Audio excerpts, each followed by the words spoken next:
So hi guys, RC16 ఈ movie నుంచి అదిరిపోయే అప్డేట్ అయితే వచ్చిందని చెప్పుకోవచ్చు.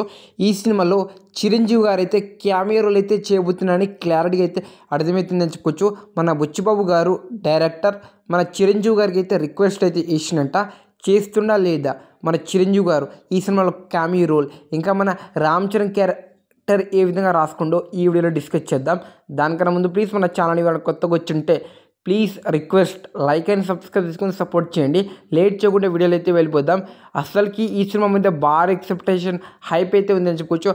RC16 పక్కా 500 కోట్ల నుంచి 1000 కోట్లు గ్రాస్ అయితే కొడుతుంది, నో డౌట్. ఈ సినిమా అయితే భారీ ఎక్స్పెక్టేషన్తో రిలీజ్ అవుతుంది మన ఇండియాలో. ఈ సినిమా ఇదే ఇయర్లో అయితే రిలీజ్ అవ్వబోతుందని క్లారిటీగా అయితే అర్థమవుతుందని చెప్పుకోవచ్చు.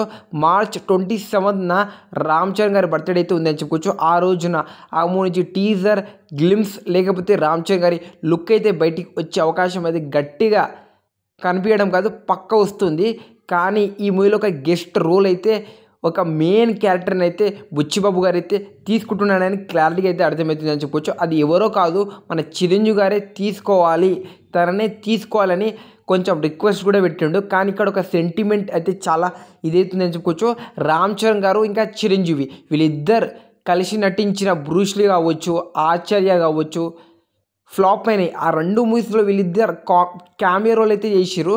అయినా సరే మన రామ్ చరణ్ గారు మెయిన్ క్యారెక్టర్ ఉన్న చిరంజీవి గారు వచ్చి క్యామెరాలో ఫ్లాప్ చేసిండు. ఇంకా ఆచార్యలో మన చిరంజీవి గారు మెయిన్ క్యారెక్టర్ ఉన్న రామ్ చరణ్ గారు వచ్చి క్యామెరాలో ఫ్లాప్ చేసిండు. అలా ఫ్లాప్ అవుద్దని కొంతమంది అయితే రామ్ చరణ్ ఫ్యాన్స్ అయితే భయపడుతున్నారని చెప్పొచ్చు. ఇది ఇంకా ఫిక్స్ అయిందని అంటున్నారు, బట్ చూడాలి మరి ఫిక్స్ అయిందో లేదో.